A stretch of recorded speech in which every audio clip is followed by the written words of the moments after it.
Nós hoje vamos começar a entrar no chamado período clássico e nós vamos falar aí de uma coisa que eu sei que vocês gostam sempre, que é guerra. Tá? O período clássico, ele, além de ser o auge da civilização grega, ele também é marcado por duas guerras muito importantes que nós vamos descobrir o nome delas daqui a pouquinho, tá bem? Além do período clássico, a gente já vai entrar no último período da história grega, que é o período helenístico, que é o momento onde a gente já tem aí o declínio das cidades-estado, ou a gente pode chamar também de polis, tá bem? Antes de mais nada, curtam o vídeo, se inscrevam no canal e divulguem para os seus colegas, tá? Não deixem de estudar em casa, se preparem porque a gente ainda tem paz, a gente tem provas pela frente. É importante que vocês não fiquem em desvantagem, ok? Fiquem em casa, estudem e se cuidem. Bom, vamos lá? Período clássico. A gente já vai começar falando aí da primeira guerra mais importante, que é as chamadas guerras médicas. Guerras médicas, o nome já causa um estranhamento, né? Porque a gente pensa, guerras médicas, ué, guerras médicas é o quê? É um bando de doutor caindo na porrada? Não é nada disso. Guerras médicas são guerras que vão ocorrer entre os gregos e os persas, tá? E esse nome médicas, pessoal, é porque os gregos, naquela época, chamavam os persas de medos, ok? Não é medos, é medos, tá? Por isso, guerras médicas. É as guerras que foram travadas contra os medas ou contra os persas, tá? Você pode encontrar também o nome guerras pérsicas ou guerras greco-pérsicas, tá? Mas o nome mais conhecido é guerras médicas. É importante só que você saiba que quando vier um nome ou outro, na verdade se trata da mesma coisa, tá bem? As guerras médicas, pessoal, elas ficaram bastante famosas no filme dos 300, tá? Eu sei que eu já falei bastante desse filme na aula anterior, mas eu vou falar só mais essa vez, eu prometo, porque aquela guerra dos 300, a batalha dos 300, eles estão lutando justamente contra os persas, tá? E aquela batalha específica é a chamada Batalha das Termópilas, que é uma das várias batalhas que ocorreram nessas guerras médicas, ok? Naquela batalha, para quem assistiu o filme, para quem não assistiu, eu vou dar um spoiler aqui, os espartanos eles acabam sendo derrotados, porque os persas eles eram muito numerosos, o exército persa era muito maior, né? Então isso faz com que os espartanos sejam derrotados no final. Mas no final da guerra, os gregos saem vitoriosos. E a gente vai ver que essa vitória, ela muda completamente o cenário grego, tá? Até porque foi uma vitória completamente inesperada. Os gregos, eles não eram nada perto do que era a força militar persa. Os persas eram, de longe, o império mais poderoso daquela época, ok? É como se fosse uma formiguinha lutando com um elefante. E no final a formiguinha vence, tá? É uma guerra bem decisiva para a história grega, quem sabe até mesmo da história da humanidade. Porque se os persas tivessem vencido, as coisas teriam sido bem diferentes, tá bem? Bom, quando os persas invadem a Grécia, vai haver pela primeira vez na história uma união entre os gregos. Porque, como eu falei para vocês, as polis, as cidades-estado, elas eram independentes umas das outras. Isso, inclusive, significa que constantemente os gregos viviam em guerra, tá? Era bem comum as cidades-estado gregas guerrearem uma com a outra. A gente, inclusive, viu já que Atenas e Esparta eram rivais em muitos momentos, tá? Então, quando surge esse inimigo estrangeiro, quando surge o inimigo persa, é um raríssimo momento em que os gregos eles vão se juntar para poder derrotar esse inimigo em comum. Essa união entre as cidades gregas é o que nós chamamos de Liga de Delos, ok? A Liga de Delos, então, é essa formação aí de exércitos compostos por várias cidades-estado gregas. Quem vai ser o grande líder dessa liga? Vai ser Atenas. É aí, pessoal, que Atenas começa a se tornar uma cidade importante, uma cidade relevante, tá? Porque até então, quem era o grande poderoso na Grécia eram os espartanos, por causa da sua força militar. A partir da Liga de Delos, os atenienses começam a dividir o espaço. Ok? A gente vai ver que isso vai ser muito importante lá na frente.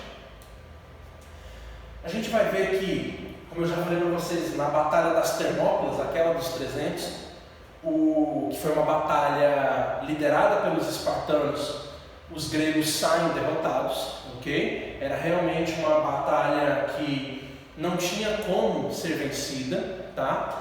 Mas por outro lado, vão haver outras batalhas que os gregos saem vitoriosos.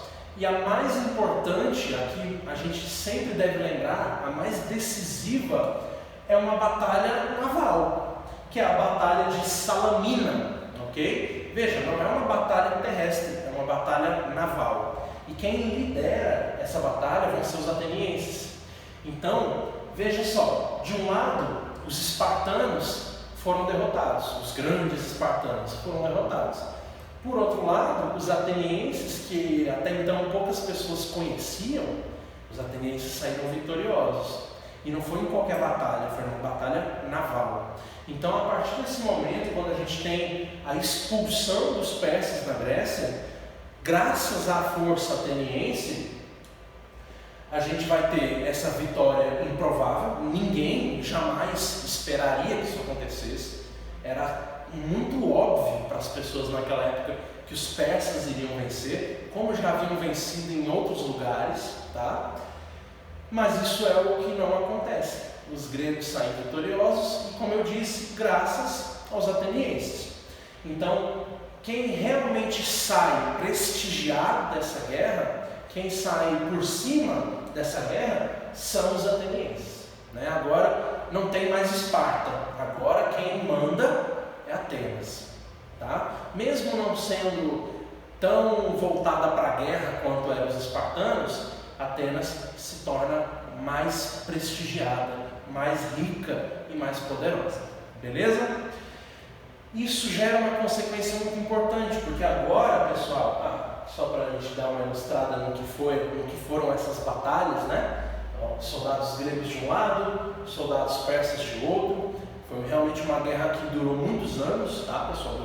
Durou décadas, na verdade, e que no final das contas acaba com a vitória dos gregos, tá bem? Essa imagem ela ilustra uma batalha naval, né? Eu acho muito legal, eu particularmente acho muito bacana a ideia de uma batalha naval, que você vai botar navios ali para cair na porrada. É muito mais legal que um soldado cair na porrada. E assim, a gente está falando de uma época que não tem arma de fogo, não tem canhão, né? Como é que era uma batalha naval naquela época? Era literalmente um navio batendo no outro. Botava lá uma ponta de ferro na frente do navio e ele ia lá para cortar no meio do outro navio. Era isso, né? E os soldados em cima tentando pular para o outro lado, os arqueiros atirando. Cara, imagina a loucura que deve ser uma batalha dessa, né? Deve ser uma coisa muito bacana de ver, né? Eu não queria estar lá no meio, mas deve ser uma cena muito louca, tá? Como eu estava falando para vocês, esse momento, pessoal, é onde Atenas se torna um grande império, né? Atenas agora ela é muito poderosa, muito prestigiada. E, digamos assim, é um momento quando o poder começa a subir a cabeça de Atenas. Porque eles, como eu disse, eles estão muito ricos, eles estão muito poderosos, muito prestigiados, né? Então, a partir desse momento, vale ressaltar, esse poder, ele vem principalmente do poder marítimo que Atenas tinha, tá? Não, digamos assim, o exército espartano, ele ainda era um exército superior ao exército ateniense, mas no mar não tinha para ninguém. No mar quem mandava eram os atenienses, ok? E aí, a partir dessa supremacia naval, os atenienses eles começam a dominar as outras cidades-estado. Os atenienses chegavam nas outras cidades, cobravam dinheiro, cobravam ajuda, tá? E se a cidade não fizesse, ela era destruída pelos atenienses. Vai fazer o quê? Os atenienses eram muito mais poderosos, né? Então isso começa a gerar um descontentamento entre a Grécia, né?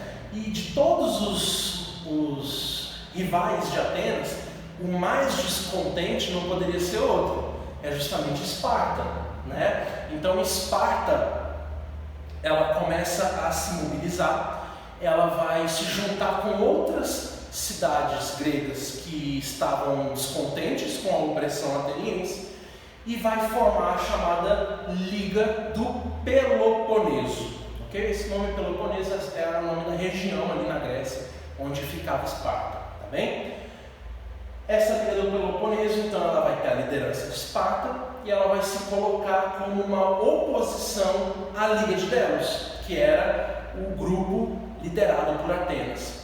Eu acho que vocês já estão vendo onde que isso vai dar, né? Porque agora que os persas foram expulsos, os gregos eles vão voltar à rotina deles, que é basicamente o quê? Lutar entre eles, ok? Então, a partir da ascensão ateniense, a gente tem ali a opressão de Atenas, essa opressão gera revolta, os espartanos formam a Liga do Peloponeso, e essa Liga do Peloponeso vai entrar em guerra com Atenas e a sua Liga de Delos, ok? Esse evento é a outra guerra aí que nós temos para falar hoje, que é a Guerra do Peloponeso, tá bem? A Guerra do Peloponeso, então, vai ser essa guerra entre esses dois blocos, tá? Vejam, não é só Atenas e Esparta, são várias cidades que estão entrando em guerra. Cidades que faziam parte da Liga de Delos e outras que faziam parte da Liga do Peloponeso. Mas é claro que esses dois grupos vão ter as lideranças aí de um lado de Atenas e de outro lado de Esparta. Beleza? Pessoal, essa guerra, ela foi causada justamente primeiro porque eles queriam se livrar daquela opressão de Atenas, eles não queriam mais estar sob o domínio dos navios atenienses, tá? Mas também é óbvio que havia ali um desejo de Esparta de recuperar aquele prestígio que ela tinha antes. Lembra que antes da guerra contra os persas, quem era o líder na Grécia era Esparta. Então Esparta desejava retomar esse papel aí de liderança, tá? Então também tem esse motivo para a guerra do Peloponeso ter acontecido. Foi uma guerra muito longa, tá, pessoal? Levou aí também décadas para acontecer. No final, a gente tem a vitória de Esparta, tá? Mas vejam que eu coloquei entre aspas, tá? Por quê? Porque Esparta sai vitoriosa, sim, é verdade, mas a um custo muito alto, tá? Porque no final das contas, todos os gregos estavam destruídos no final da guerra. Foi uma guerra bastante destrutiva, muita gente morreu dos dois lados. Então Esparta sai vitoriosa, mas ela sai também enfraquecida. Toda a Grécia sai enfraquecida dessa guerra. É por isso que a gente vai dizer aí que a guerra do Peloponeso vai ser um suicídio grego, tá? Porque a partir desse momento, a Grécia, a civilização grega como a gente conhece, a clássica, ela começa a entrar em declínio, tá? Depois dessa guerra, nada mais vai ser como era antes.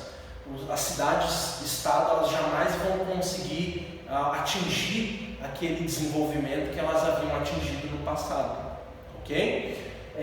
Então, como eu falei, a guerra ela causou prejuízos irreparáveis, tá? A civilização grega, ela entra num período de declínio. É a partir desse período de declínio, pessoal, que a gente entra na última fase da nossa história da Grécia, que é o período helenístico, tá? Eu vou explicar para vocês esse nome, tá bem?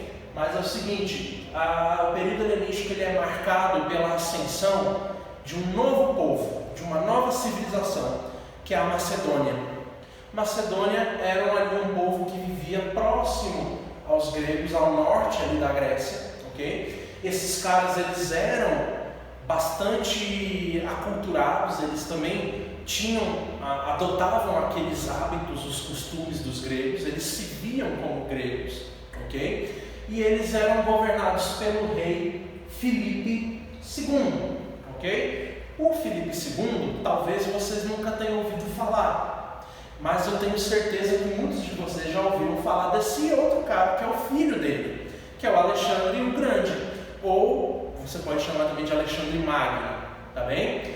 Esses dois caras, eles são responsáveis aí pela grande conquista da Grécia, tá? O Filipe II, o pai, né? Ele já havia ali conquistado toda a Grécia, isso inclui Atenas e inclui Esparta. Poxa, como é que ele conseguiu essa façanha? Nem os persas haviam conseguido, não é verdade? Mas lembra que eu falei para vocês do suicídio grego?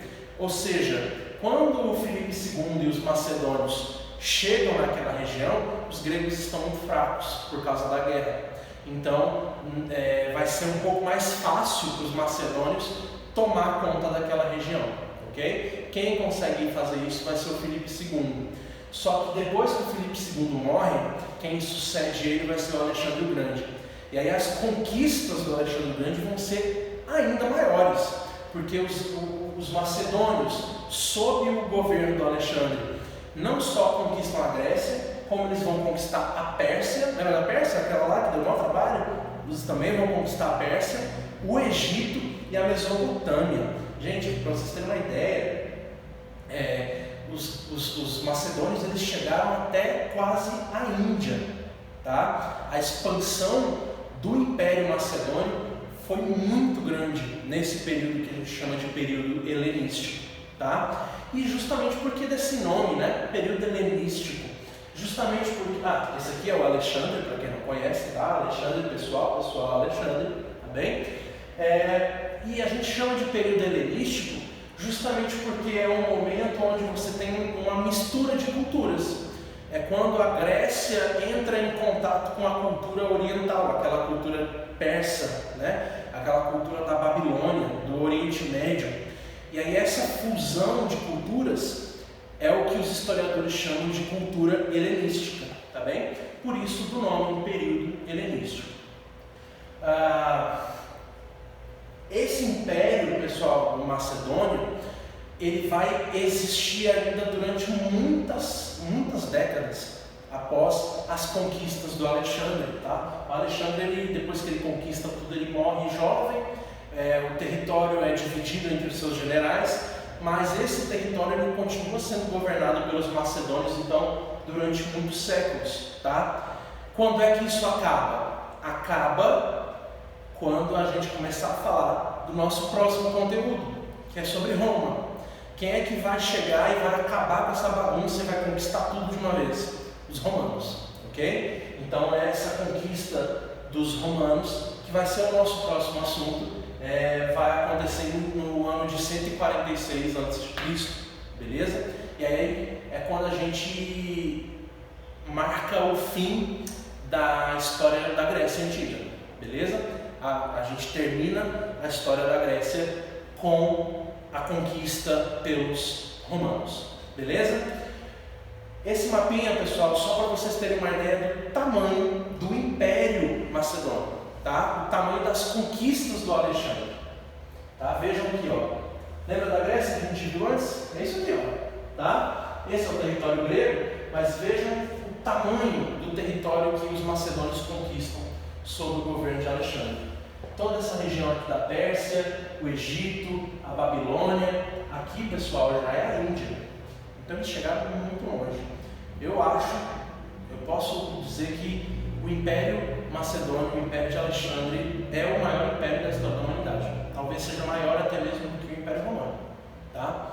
O problema é que durou pouco tempo, tá? Porque o Alexandre morre cedo, morre jovem, dizem as más línguas de tanto beber, tá? Por isso, não façam isso. E aí, pessoal, por causa disso, o Império Macedônio, depois que Alexandre morre, ele se divide, se fragmenta. E aí os romanos chegam e conquistam tudo. Tá bem? Essa é só para a gente encerrar nossa aula. Essa imagem é um mural muito famoso que representa uma das batalhas do Alexandre contra os persas. Tá? Esse cara aqui, ó, é o Alexandre. Tá? E esse cara aqui é o rei da Pérsia. Como vocês podem ver pela carinha do Guidaberto, ele não está nada feliz. Né? Ele está vendo que o negócio está pegando para ele. De fato, depois dessa batalha, essa batalha representa a vitória final dos macedônios contra os persas, beleza? É o auge aí da cultura helenística. Tudo bem, pessoal? Bom, eu espero que vocês tenham gostado dessas aulas. O conteúdo de Grécia ele é muito importante para vocês, tá? No PAS sempre, repito, sempre cai Grécia, pelo menos uma questão, tá? Então não deixem de estudar sobre esse assunto. Eu vou colocar algumas atividades lá no Google Sala de Aula sobre esse assunto, baseado no que eu falei aqui agora. É muito importante que vocês façam, tá bem? Se precisar de tirar alguma dúvida, pode me mandar uma mensagem lá no Google Sala de Aula, eu estou disposto a ajudar vocês, tá? Espero que isso aqui possa ter ajudado vocês. E no mais, pessoal, se cuidem, né? Fiquem em casa, não deixem de estudar, ok? Em breve, espero poder ver vocês novamente aqui na sala de aula, tá bem? Um abraço, tchau, tchau.